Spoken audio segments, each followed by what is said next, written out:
అమ్మఒడి గురించి మీడియాలో విచిత్రమైన కథనాలు వస్తున్నాయి. అమ్మఒడి గురించి గణాంకాల ఆధారంగా సమాచారం అందుకుంటే ప్రజలు విశ్వసించే అవకాశం ఉంది. కాబట్టి ఆ సమాచారాన్ని ప్రజల ఎరుకలో ఉంచడానికి ప్రయత్నం చేస్తాను.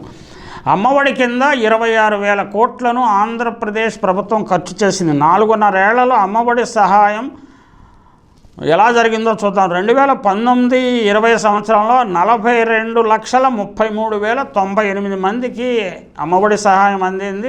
అందిన మొత్తం 6,350 కోట్లు.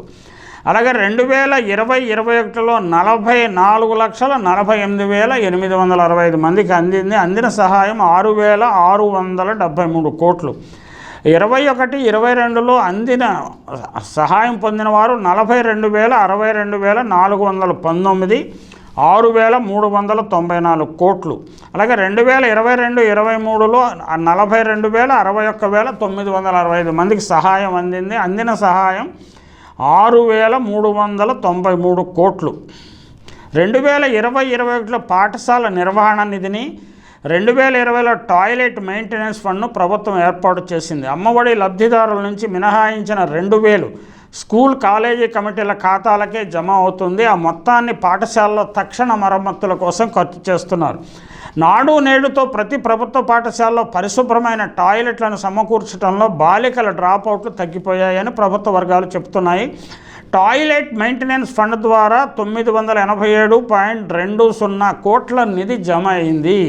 నిర్వహణ కోసం 46,661 మంది ఆయాలను నియమించి నెలకు 6,000 రూపాయల చొప్పున గౌరవ వేతనం చెల్లిస్తున్నారు. గత 3 ఏళ్లలో ఆయాలకు 882 కోట్లు వేతనాలుగా చెల్లించారు. ఇది ఉపాధికి కలిగించే మార్గం. కుటుంబ ఆదాయం గ్రామాల్లో 10,000, పట్టణాల్లో 12,000 ఉన్నవారికి అమ్మఒడి వర్తించదు. పారిశుధ్య కార్మికులకు మాత్రం మినహాయింపు ఇచ్చారు. అవుట్సోర్సింగ్ ఉద్యోగులు ప్రస్తుతం 18,000 చొప్పున వేతనం పొందుతున్నందున నిబంధనల ప్రకారము వారికి వ్యవహరిస్తున్నారు. కోవిడ్ సమయంలో ప్రైవేటు విద్యాసంస్థలు తరగతులు నిర్వహించకున్నా ఫీజులు మాత్రం వసూలు చేశాయి. ప్రభుత్వం పిల్లల సంక్షేమాన్ని దృష్టిలో ఉంచుకొని 2 పర్యాయాలు అమ్మఒడి నిధులను తల్లుల ఖాతాల్లో జమ చేసింది. ఈ విషయాల్ని గమనించి విమర్శలు చేస్తే బాగుంటుంది.